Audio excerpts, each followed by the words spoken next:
In a history written by faith and lines engraved with sacrifice and steadfastness, the lives of men emerge who were true to the covenant they made with God, men who were not heroes only on the battlefield, but role models in patience, firmness, and deep trust in Allah.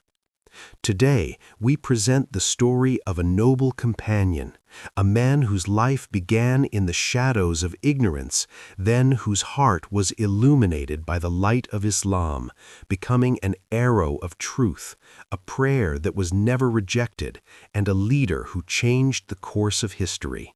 It is a story that stretches from birth to death, a complete journey of faith that we will live together, word by word, to witness how Islam.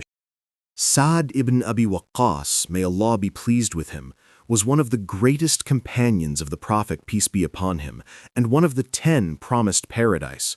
He was born in Mecca, approximately 23 years before the Hijrah, into a noble Qurayshi family from Banu Zuhra, the maternal relatives of the Prophet. From a young age, he was strong in body, sharp in mind, and highly skilled in archery, to the extent that he later said, "I was the first to shoot an arrow in the cause of Allah." At only 17 years old, he heard of the message of the Prophet, and Allah opened his heart to Islam, making him among the earliest converts, some say the 3rd, others the 7th, to embrace the new faith.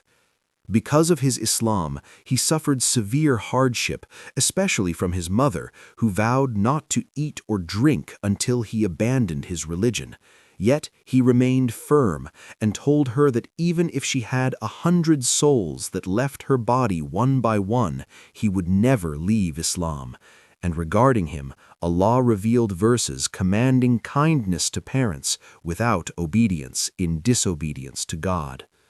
Saad later migrated to Medina and took part in all the major battles alongside the Prophet, including Badr, Uhud, and the Trench.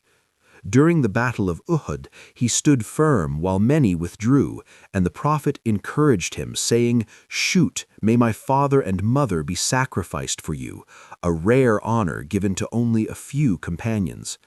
Saad was known for having his supplications answered, and the Prophet prayed for him, saying, "O Allah, guide his arrow and answer his prayer." After the death of the Prophet, Saad played a major role in the Islamic conquests and was appointed commander of the Muslim army in the historic battle of al-Qadisiyyah during the caliphate of Umar ibn al-Khattab, where he achieved a decisive victory over the Persian Empire and shattered the power of Kisra. He later founded the city of Kufa and was the first to establish its mosque, and although he served as its governor for a time, he chose to withdraw from leadership during the later internal conflicts among Muslims, refusing to shed Muslim blood and holding firmly to the Prophet's guidance. He lived the remainder of his life in humility and devotion despite his great status, and when death approached him at his home in Al-Aqiq near Medina around the year 55 AD, he requested to be shrouded in a simple wool garment he had worn during the Battle of Badr. He passed away as the last surviving member of the 10 promised paradise, leaving behind a life filled with faith, struggle, and steadfastness, from his youth in Mecca to his meeting with Allah as a righteous elder after having carved an everlasting legacy in the history of Islam.